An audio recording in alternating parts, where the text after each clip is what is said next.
Dan tentunya akhir puncaknya itu ya kita memperoleh hasil yang jauh lebih besar, jauh lebih membanggakan, yakni di PKM ini. Jadi kalau yang paling berkesan, kalau tadi Vina mungkin timnas yang tahun ini, kalau saya mungkin timnas yang tahun lalu ya, karena itu pertama kalinya kita mengikuti lomba PKM dan langsung lolos timnas. Oke, kalau dari aku tips untuk yang pemula ya untuk PKM, yang pertama Tantangan yang terbesar itu kalau di awal itu pada saat pembuatan proposal itu biasanya di penentuan metode juga sih sebenarnya.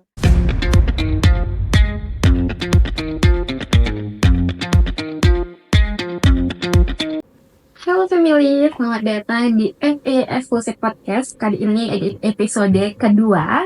Hari ini kita kembali hadir dengan tema yang tentunya sangat spesial ya teman-teman semuanya, yaitu kejar asa bersama sang juara. Nah, sebuah tema ini mengajak kita untuk terus mengejar mimpi dan juga meraih prestasi tentunya. Nah, bersama aku Novi Aryati yang akan menemani kalian dalam beberapa menit ke depan.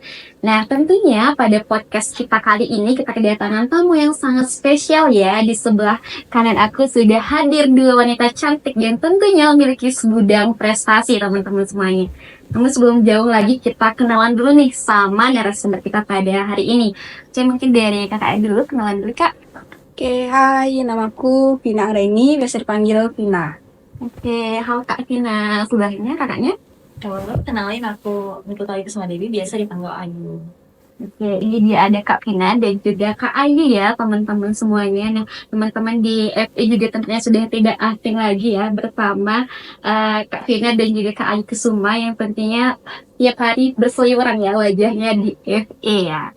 Oke, mungkin kita langsung aja nih Kak ya, kita ngobrol-ngobrol santai dalam beberapa menit ke depan. Nah, sedikit. Nah, kalau boleh tahu nih Kakak dia sekarang ini kesibukannya seperti apa sih? Mungkin dari Kak Ayu dulu. Kalau kesibukannya kemarin sih baru selesai ujian magang ya, karena udah melaksanakan 4 bulan magang. Kemudian juga kemarin udah seminar proposal, sehingga sekarang itu kesibukannya revisi proposal. Iya, ya semangat revisiannya dulu Kak ya. Oke. Jadi Kak Vinanya? Tentunya sama sebagai mahasiswa akhir, kita lagi disibukkan dengan skripsian dengan tahap penelitian sekarang. Ya, mohon doanya ya semua. Oke, Sangat mohon dibantu ya dilancarkan. teman-teman saya dilancarkan dari skripsiannya jadi Kak Vina dan juga Kak Ayu. Oke. Nah, Kakak ini kan juga salah satu ya dari mahasiswa berprestasi di FE. Nah, bagaimana sih perasaan Kakak menjadi seorang mahasiswa berprestasi tentunya? Mungkin dari Kak Vina dulu. Oke, perasaan ya mungkin kalau dari aku sendiri tentunya senang, bangga untuk bisa berprestasi, berkontribusi tentunya baik untuk FE dan tentunya untuk masyarakat sekitar. Oke. Kalau di Kak Ayu?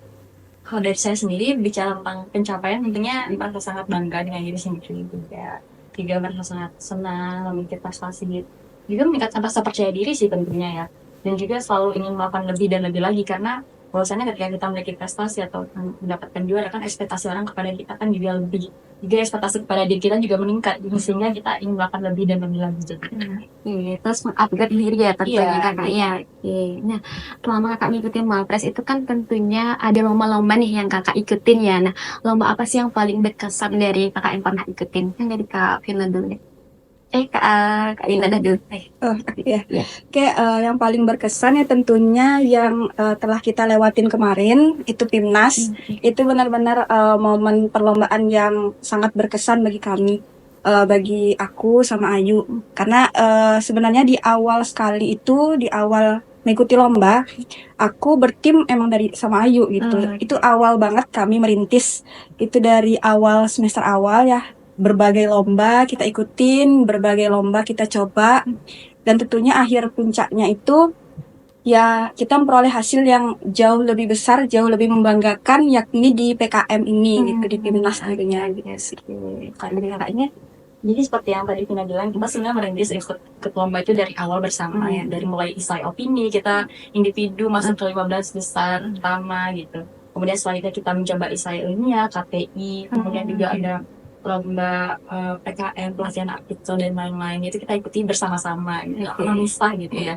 Jadi udah besti banget ya. Jadi kalau yang paling berkesan, kalau tadi Vina mungkin timnas yang tahun ini, kalau saya mungkin timnas yang tahun lalu ya, karena itu pertama kalinya kita mengikuti lomba PKM dan langsung lolos timnas gitu. Sehingga sebenarnya kita nggak menaruh ekspektasi yang tinggi. yang ya udah lolos pendanaan itu sangat luar biasa bagi Iya. kita. Sehingga dari sana kita belajar banyak. Kita juga nggak menentukan target yang tinggi banget tahun lalu karena memang pertama kalinya ikut timnas, sehingga kita belajar banyak dan tahun ini dengan pembelajaran tersebut kita bisa meraih medali perak gitu. Gitu ya. Dia Kak sempat singgung ya mengenai timnas itu kan terkait lomba PKM nih ya. Nah kalau PKM itu apa sih sebenarnya Kak kalau dari Kakak? Oke, jadi PKM itu merupakan singkatan dari program kreativitas mahasiswa. Di mana program ini memang kalau menurut saya sendiri itu bertujuan untuk meningkatkan mutu dari mahasiswa. Dan saat berpilihan kan mahasiswa tuh mendapatkan ilmu pengetahuan ya. Jadi bukan hanya untuk dunia kerja nantinya, namun saat ini bisa disalurkan untuk memecahkan permasalahan yang ada di masyarakat itu sendiri. Jadi sih skema Dari Kakaknya gimana? Oke, kalau dari aku sendiri, benar kata Ayu, PKM itu kan program kreativitas mahasiswa. Jadi di sini kita sebagai mahasiswa itu dituntut untuk berpikir kreatif, berpikir kritis, yang mana ide-ide kreatif kita itu yang ada di kepala itu kita keluarkan, kita tuangkan di sebuah karya. sebuah karya artikel gitu, kita programkan dan jika didanai kita harus menjalankan program itu gitu. Nah, tentunya untuk saya dan Yukusuma kemarin itu kami baru dari skema PKMPM sih kalau kami ya, kalau 2 tahun berturut-turut itu PKMPM yakni pengabdian masyarakat. Jadi di sana kami turun ke lapangan, turun ke masyarakat untuk berkontribusi begitu. Oke, nah jadi Kakak udah bahas sedikit tentang PKM itu. Nah ya, nah saat ini kan juga saatnya di FE lagi pengumpulan proposal itu Kak ya untuk kita seleksi dan kita kirimkan ke lembaga nantinya. Nah sejak kapan sih minat untuk tumbuh menulis dan sebagainya itu dari Kakaknya itu dari kapan gitu? Mungkin dari Kak Ayu dulu. kalau saya sendiri mungkin dari pertama kali tahu PKM ya itu dari OKK juga dulunya. Kemudian saya lebih mendalami PKM itu karena join organisasi sih sebenarnya.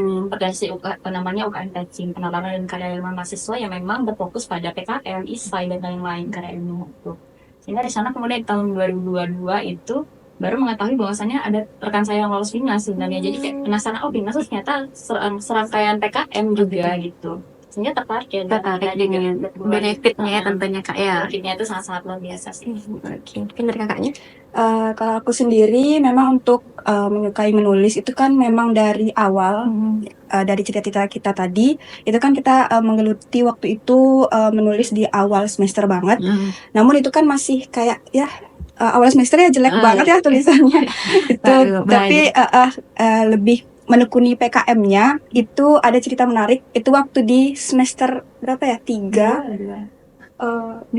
atau 3 ya pada mata kuliah pengantar bisnis kalau nggak salah. Waktu itu ada dituntut untuk mengumpulkan PKM oleh dosen gitu. Nah di sana saya berminat PKM nih gitu. Gimana ya? Coba yuk gitu. Nah itu berkelompok. Itu 2 tahun yang lalu. Nah syukurnya dari ide itu ternyata bisa lolos gitu ya. Rezeki mungkin ya. Tapi harus juga kerja keras dan dedikasi juga harus ada gitu. Tadi udah bahas lebih banyak tentang PKM ya Kak. Nah, apa aja sih jenis-jenis PKM itu dan seperti kalau misalnya kita di FE itu kan lebih ke kewirausahaan ya, tapi Kakak sendiri malah ke pengabdian masyarakat yang mungkin lebih dominan dari fakultas lainnya. Nah, kalau itu apa sih maksudnya kenapa Kakak memilih di PKM itu sendiri? Mungkin dari Kak Ayu dulu. Mungkin tadi pertanyaan pertama apa aja sih jenis PKM ya? Jadi PKM itu berbagi jadi 2 skema. Ada skema pendanaan, ada skema intensif. Skema pendanaan itu ada PKMK itu yang berkaitan dengan FE, terus ada PKM PM, TI, kemudian ada RE, RSH, KC, KI, PGK, kemudian intensif itu ada PGK, ada GFT dan ada AI. Nah, kenapa di sini tertarik dengan PKM PM? Karena bahwasannya memang di sini kan kita merdeka belajar ya, sehingga tidak terbatas pada apa yang menjadi kejuruan kita begitu juga. Kemudian di pedoman juga tertera bahwasannya memang bisa untuk ada beberapa PKM yang bisa memang disarankan untuk lintas jurusan seperti itu juga. Ya, sehingga kita memutuskan karena permasalahan yang kita temui juga terkait dengan PKM sehingga kita ke sana arahnya. Oke, ini sangat menarik ya Kakak ya. Jadi buat teman-teman yang saatnya sedang menulis ya PKM itu, ya kita semangat nulis untuk nanti ikut di PIMNAS ya. Nah, itu terkait kita ngobrol-ngobrol tentang PKM-nya. Nah, kalau selama kakak di proses itu nih, pernah nggak sih ngerasa jenuh dan lain sebagainya sebagai mahasiswa dan tentunya ikut lomba-lomba lah gitu. Mungkin dari Kak Vina dulu. Oke, kalau dari aku tentunya jenuh itu pasti ada. Apalagi proses PKM itu kan proses yang sangat panjang, Panjang, ya. benar-benar menguras energi dan tenaga Mm-mm. juga berbulan-bulan, bahkan kalau tahun lalu itu sampai 1 tahunan. Kalau sekarang kan kurang dari 1 tahun, tapi itu memang prosesnya benar-benar harus fokus di sana. Jadi waktu itu benar-benar kayak ya melelahkan karena harus membagi tugas ya antara kuliah sama kegiatan itu gitu. Karena ketika didanai kita harus bertanggung jawab penuh untuk bisa menjalankan dan menyelesaikan gitu apa yang menjadi permasalahan dan tujuan itu untuk diselesaikan gitu kan. Jadi kejenuhan itu pasti ada, saya dan tim, tapi ya untuk mengatasinya waktu itu ya sering memberikan reward kecil gitu selagi udah menyelesaikan suatu begitu kalau kalau bagi saya sih. Mungkin dari Kak Ayunnya. Kalau saya sendiri ya, karena memang tadi udah bilang PKM perjalanannya sangat panjang, sehingga rasa jenuh itu kan pasti ada, namanya juga manusia kan ya. Terus caranya sih dengan refreshing ya, itu ada tim kecil gitu, saling menguatkan satu sama lain dengan tim Mimika, Misda, kita saling menguatkan, saling bercanda-bercanda kayak gitu untuk menghilangkan rasa jenuh itu saat proses pembuatan ataupun pelaksanaannya. Selama hal-hal itu terjadi menurut kakak sih apa sih tantangan terbesar nih yang selama ini kakak hadapin lah selama ini proses dari belajar itu sendiri. Ini Kak Ayu dulu. Kalau dari PKM ya, Iya, kalau dari PKM sebenarnya mungkin tantangan yang terbesar itu kalau di awal itu pada saat pembuatan proposal itu biasanya di penentuan metode juga sih sebenarnya. Karena metode itu memang harus sesuai ya dengan karakteristik dari mitra. Sementara untuk menjangkau mitra sendiri itu kita jaraknya sangat jauh, itu 59 kilometer itu tempuhnya 2 jam, sehingga mungkin solusinya dari kita waktu itu kita sangat mengefisienkan waktu yang ada gitu bersama dengan mitra. Jadi sebelum datang ke mitra itu kita mempersiapkan dulu apa yang ingin disepakati dan lain sebagainya gitu. Kemudian untuk di akhir itu sebenarnya juga kita sangat menghadapi banyak tantangan ya, terutama dalam pembuatan poster ya, itu dibantu dengan BMFG juga. Terima kasih banyak ya kalian ya gitu. Itu sih. Mungkin dari kakaknya. Kalau dari aku sendiri tantangannya itu lebih ke manajemen waktu. Karena kemarin itu kan selagi masih gini ya berbarengan ya kuliah, tugas, kemudian kesiapan magang, kemudian PKM menuju ke PIMNAS, itu tuh benar-benar susah banget, Iya, hektik banget untuk bagi waktu. Karena aku juga posisi sebagai ketua, menghandle keseluruhan gimana caranya anggota-anggotaku juga bisa terarah. Tapi kerjaan aku, tanggung jawabku yang utama sebagai kuliah juga tetap tetap jalan gitu. Itu dah manajemen waktu yang sulit buat aku kemarin sih. Nah, apa sih sebenarnya kan dari tantangan kakak itu udah banyak banget ya yang disampaikan, dari yang titik jenuh dan sebagainya. Apa sih yang memotivasi kakak untuk titik balik lagi nih ke bisa untuk mencapai tujuan tersebut? Dari gimana dulu? Kalau motivasi aku sebagai mahasiswa tentunya ya, kalau aku lebih ke bagaimana caranya aku bisa berdedikasi, bisa berkontribusi, bisa berdampak besar, tentunya bukan hanya bagi lingkungan sekitarku aja gitu, tapi lebih ke banyak orang, masyarakat secara luas bisa merasakan dampak apa yang bisa aku berikan gitu. Kalau aku gitu sih. Dari Kak Ayunnya? Kalau saya sendiri untuk kembali ke titik balik itu ya, itu sebenarnya simple aja sih. Kembali ke tujuan utama kita gitu, apa yang mau kita tuju dari melakukan hal tersebut. Dan kalau capek itu pasti ya, wajar ya, pasti banget. Ingat bahwasanya ada orang tua yang menuntun kita, orang-orang sekitaran kita. Orang tua saya selalu menuntun saya menang kalah tetap didukung, tetap bangga dengan saya. Nah, oke Kak, kita lanjut ya. Tadi itu udah banyak banget yang mengenai dari PKM itu. Nah, apa sih tips dan trik dari kakak untuk menulis dari PKM itu, Kak? Kan itu ribet banget ya, apalagi panduannya juga banyak gitu. Nah, mungkin bisa dari kakak itu. Oke, kalau dari aku tips untuk yang pemula ya untuk PKM, yang pertama tentunya tentukan topik yang sesuai minat teman-teman. Teman-teman kalian ya topiknya apa? Kalau misalnya suka berwirausaha, ikuti PKMK, sorry. Kalau misalnya pengabdian ikutin PKMPM gitu.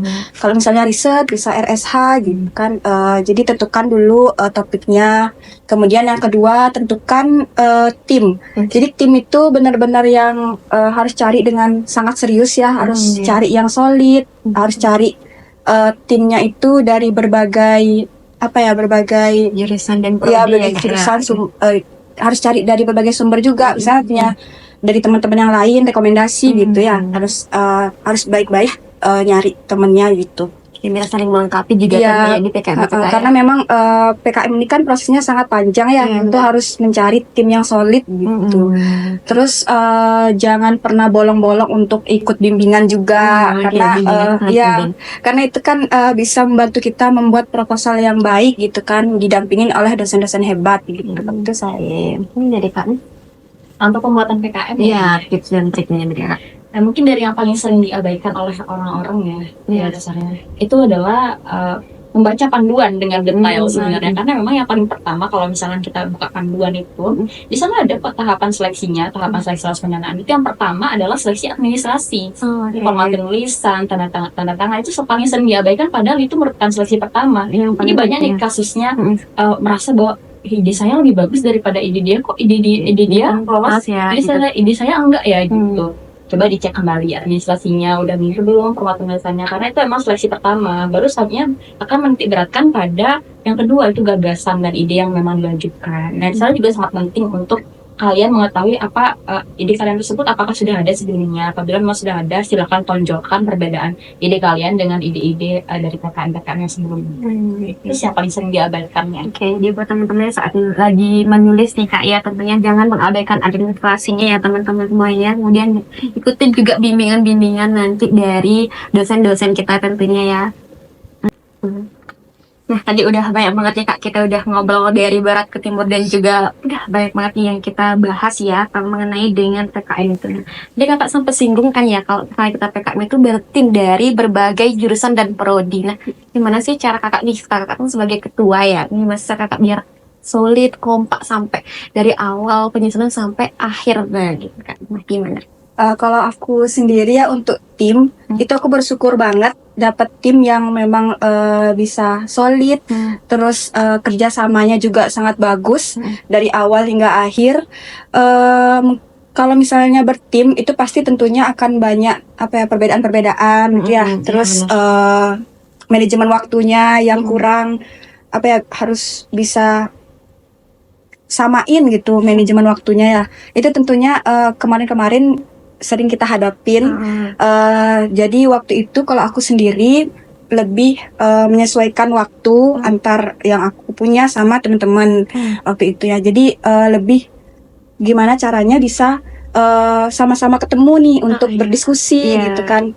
Jadi waktu kemarin itu lebih memilih di waktu malam hari, sama kalau untuk kegiatan itu lebih ngambil di weekend gitu. Jadi benar-benar sama-sama free gitu. Nah kalau misalnya ada nih 1-2 yang nggak bisa hadir, harus cari waktu lain. Jadi kayak 1 minggu tuh benar-benar harus bisa dilaksanain nih prokernya gitu, karena nggak boleh bolong, karena memang sudah dirancangin, aku udah merancangkan waktunya itu selama 4 bulan penuh. Jadi benar-benar harus 1 minggu harus ada nih kegiatan, pokoknya harus ada gitu, karena harus ya dilaporkan gitu. Itu sih kalau Ya Kak, kita melingkar sedikit ya cerita dari tadi ada PKM kita ke Mapresnya nih. Nah, gimana sih cara Kakak itu mengatur waktu antara Kakak mengikuti perlombaan ya? Kan tadi cerita kalau perlombaan itu banyak ya yang diikuti, coba-coba. Nah, gimana sih cara Kakak untuk mengatur waktu antara Kakak kuliah dan juga mengikuti perlombaan itu? Nah, ini dari Kak aja dulu deh. Oke. Jadi pada dasarnya bukan cuma lomba dan perkuliahan ya, tapi ada hal lain seperti organisasi. Ya kita harus bisa mengatur pola waktu tidur, makan, kesehatan kita kan juga penting ya. Sehingga kalau saya sendiri tuh lebih ke mengatur skala prioritas, apa yang menurut saya itu prioritas. Kemudian menentukan apa capaian-capaian hari ini apa saja yang mau dilakuin. Itu kalau saya sih biasanya itu melakukan to-do list. Jadi kayak jam segini harus ngapain jam segini gitu, dan hari ini harus selesai apa aja gitu. Jadi ada target ya setiap harinya itu. Mungkin dari Kakaknya? Kalau aku sendiri, kalau untuk manajemen waktu, benar aku sama aja, lebih prioritasin apa yang emang harus diprioritasin. Kalau aku lebih ke tugas-tugas kuliah nih harus selesai dulu, benar-benar harus bisa free lah untuk tugas kuliah, baru bisa kemarin PKM gitu. Karena untuk organisasi sendiri tuh aku udah selesai, jadi lebih fokus hanya 2 hal, kuliah dan PKM. Jadi untuk PKM sendiri aku sering curi-curi waktu nih untuk mengerjakannya tuh di malam hari. Kemudian di waktu-waktu senggang weekend kalau udah selesai nih untuk proker-prokernya gitu. Jadi syukurnya untuk dosen-dosen sendiri tuh mengerti. Jadi mereka semua syukurnya sangat support dengan waktu kita sebagai mahasiswa. Yang tentunya juga kita nyamain juga sih waktunya, tapi beliau-beliau itu benar-benar bisa mengerti lah untuk waktu kita ya sebagai mahasiswa, karena selagi waktu itu saya minta bimbingan di malam hari pun beliau siap gitu. ya. Jadi Betul. untuk teman-teman semua ya, untuk selama PKM itu jangan khawatir, akan kesulitan atau bagaimana, karena dosen-dosen FE tentunya, terus dosen-dosen Undiksa itu benar-benar hebat-hebat, bisa meluangkan waktu juga. Jadi gunakan kesempatan itu dengan baik untuk menyusun PKM.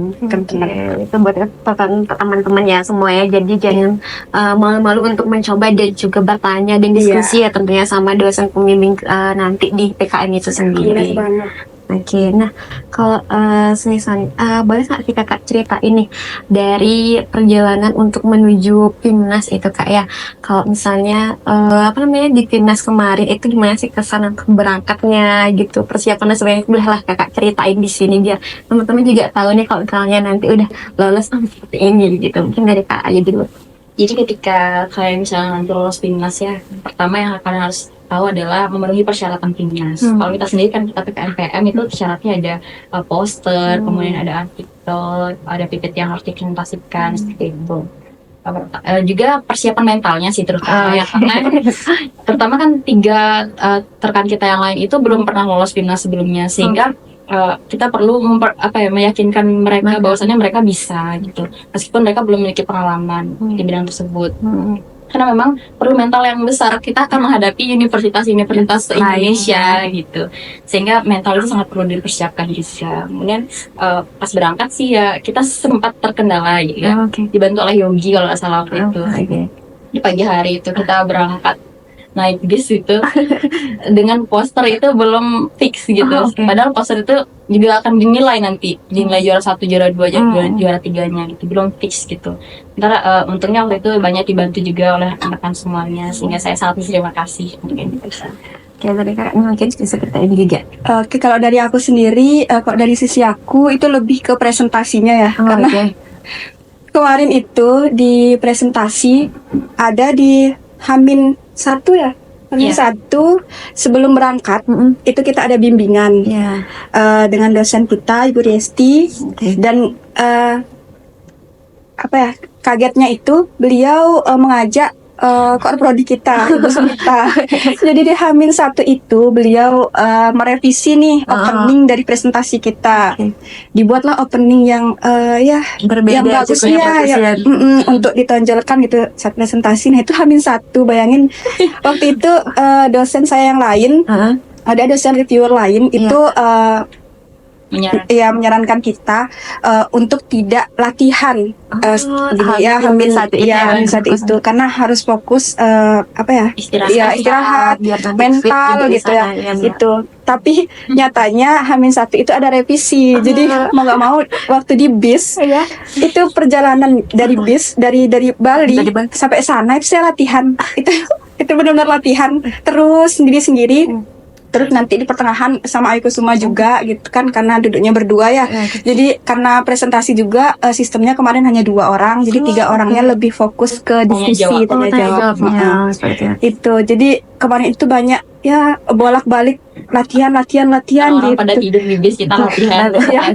Itu benar-benar momen yang mengesankan sih buat saya, karena saya pikir sudah siap nih, udah hamin berapa hari udah siap nih, udah latihannya. Iya, ternyata ada revisi gitu. Tapi syukurnya dengan revisi itu saya dan tim bisa memberikan yang terbaik, bisa menampilkan yang luar biasa lah untuk ditampilkan dan diperlihatkan gitu dengan dewan juri dan mahasiswa lain di seluruh Indonesia gitu.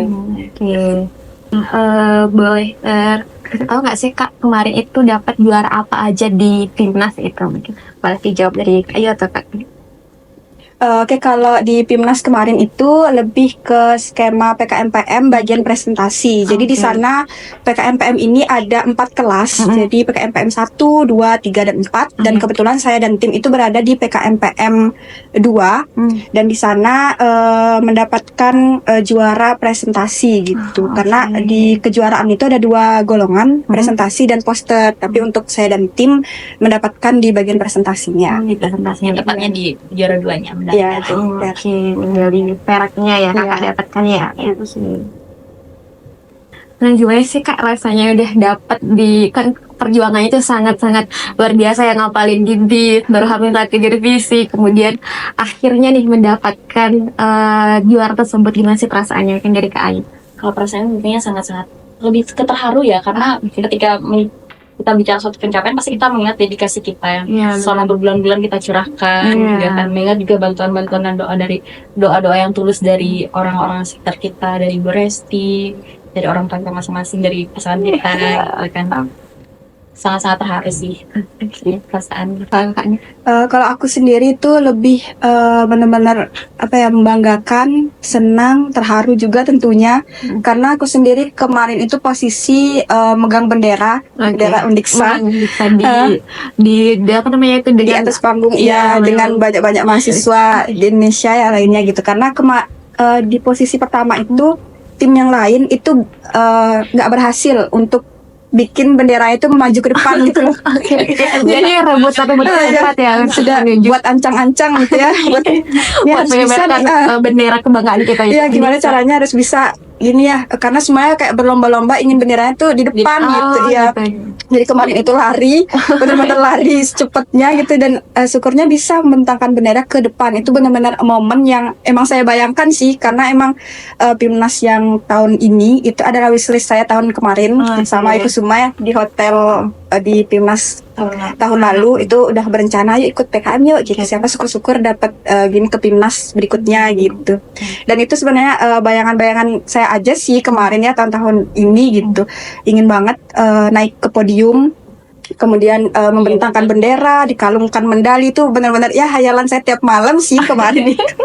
Dan tentunya ya dijawab gitu ya sama Tuhan, dan diberikan kesempatan untuk bisa merasakan momen itu. Saya benar-benar di samping rektornya Iya. banget membentangkan bendera Undiksa. itu suatu kebanggaan yang sangat bangga tentunya yang untuk tim dan juga dari rekan-rekan kakak semuanya. Nah kalau bisa disampaikan itu kesan dan pesan kakak dan mengikuti selama rangkaian dari PIMNAS itu, apalagi kemarin itu sempat belum berhasil ya di PIMNAS tahun lalu itu belum masuk, tapi tahun ini sudah berhasil gitu. Mungkin dari Kak Ayu dulu. Mungkin dari kesannya ya tentunya sangat-sangat luar biasa, karena tadi udah saya jawab juga lomba yang paling berkesan ya Iya, PIMNAS. iya benar. Karena memang bertemu lagi dengan mahasiswa se-Indonesia gitu, menunjukkan apa yang kita udah persiapkan. Jadi kesannya sangat-sangat senang dan luar biasa bisa menunjukkan yang terbaik. Kakaknya. Kalau aku sendiri untuk kesan membanggakan tentunya, menyenangkan, karena itu adalah momen lomba terbesar se-Indonesia. Bisa bertemu dengan banyak mahasiswa di seluruh Indonesia, bisa melihat power mereka, dan kita juga bisa menunjukkan power kita sendiri ke hadapan mereka, di depan para juri juga tentunya. Jadi itu benar-benar yang tidak bisa terlupakan sih, momen berharga buat saya 2 tahun berturut-turut ikutin PIMNAS. Untuk pesan sendiri, tentunya untuk teman-teman ya, untuk yang mau merintis PKM, kemudian yang berniat nih ingin ke PIMNAS, tentunya jangan pernah berputus asa, jangan pernah menyerah, tetap bekerja keras, tetap lakukan yang terbaik, ikutin semua arahan dari dosen-dosen, dan pasti dengan mengikuti aturan-aturan itu pasti akan mendapatkan hasil yang terbaik. Mungkin tadi pesannya lupa ya, maaf. Oke. Jadi bahwasanya teman-teman perlu mengingat bahwa PKM itu memang perjalanan sangat panjang. Tapi bagi kalian yang sekarang menonton sedang membuat PKM gitu ya, terus lanjutkan, jangan pernah ragu untuk selalu melangkah gitu. Jadi tetaplah harus melangkah gitu, karena percaya bahwasannya apa yang kalian capai nantinya akan jauh lebih besar daripada apa yang kalian korbankan saat ini. Jadi PKM itu juga bukan sekedar pencapaian, tapi juga perjalanan untuk kalian membentuk pribadi yang jauh lebih baik dan berdaya saing yang tinggi. Oke, itu dia dari kesan dan kesan dari mahasiswa berkelas kita ya teman-teman, dia sangat luar biasa sekali ya. Saya di sini juga merasa bangga banget ya bisa berada di tengah-tengah Kak Vina dan juga Kak Ayu Kusuma. Nah, mungkin terakhir nih Kak ya, dari kita udah ngobrol banyak tadi mengenai tips, trik, motivasi dan lain sebagainya tadi. Mungkin terakhir closing statement dari Kak Vina dan juga Kak Ayu Kusuma. Kita mulai dari Kak Vina dulu. Oke, mungkin untuk closing statement ya, untuk aku sendiri mungkin quotes aja ya. Oke, Ya, quotes ya. Jika ingin mencapai sesuatu, keluarlah dari zona nyamanmu. Tetap bekerja keras, pantang menyerah, karena suatu saat keberhasilan akan menjadi milikmu. Oke, luar biasa ya, banget menyentuh hati saya nih Kak di sini ya. Mungkin dari Kak Ayu deh. Mungkin sedikit nyambung tadi terkait dengan zona nyaman, karena saya sendiri dulu orangnya sangat pasif ya, bisa keluar dari zona nyaman. Jadi buat teman-teman semuanya, jangan pernah ragu untuk melangkah, langkah kecil sekalipun, karena langkah kecil yang kalian ambil itu akan menjadi awal dari perubahan yang besar dalam hidup kalian. Jadi temukanlah motivasi kalian. Oke, itu dia terakhir dari closing statement dari Kak Vina dan juga Kak Ayu Kusuma ya teman-teman semuanya. Tidak terasa kita sudah ada di penghujung dari podcast ini. Kita tadi udah menyaksikan dan juga mendengarkan bersama ya dari tips, kemudian trik dan juga motivasi kita untuk dapat menjadi mahasiswa berprestasi di Fakultas Ekonomi tentunya. Nah, teman-teman semuanya, memang setiap pertemuan pasti kan ada yang perpisahan, namun perpisahan ini tentu tidak jadi untuk terakhir ya Kak. Nanti kita mungkin di next kegiatan kita akan terus ketemu ya tentunya. Sebelum kita menutup episode kali ini, akan mengucapkan terima kasih yang sebesar-besarnya kepada kalian semua yang tentunya udah setia menonton kita Kak dari awal sampai akhir di podcast ini. Nah, semoga apa yang kita bahas pada hari ini tentunya tidak hanya menghibur ya teman-teman semuanya, tapi juga memberikan wawasan yang baru untuk teman-teman semua dan tentunya termotivasi ya Kak ya menjadi mahasiswa berprestasi. Nah, jangan lupa ya untuk teman-teman semuanya subscribe, like, komen, dan share video ini ke teman-teman semuanya biar semakin menikmati dan juga dapat manfaatnya itu dirasakan oleh teman-teman yang lainnya. Nah, tentunya teman-teman jangan lupa juga kepoin dari sosial media dari BEM FE ya teman-teman semuanya biar juga tahu informasi-informasi menarik lainnya. Nah, podcast kali ini aku tutup dengan satu buah pantun ya teman-teman semuanya, bisa dibantu cakepnya di kolom komentar ya. Ke Pulau Bali membawa Selasih, pulang membawa Melati. Cukup sekian dan terima kasih, sampai bertemu di lain hari semuanya. Oke, mungkin say goodbye dulu Kak ya ke FE kita. Oke, bye-bye semuanya.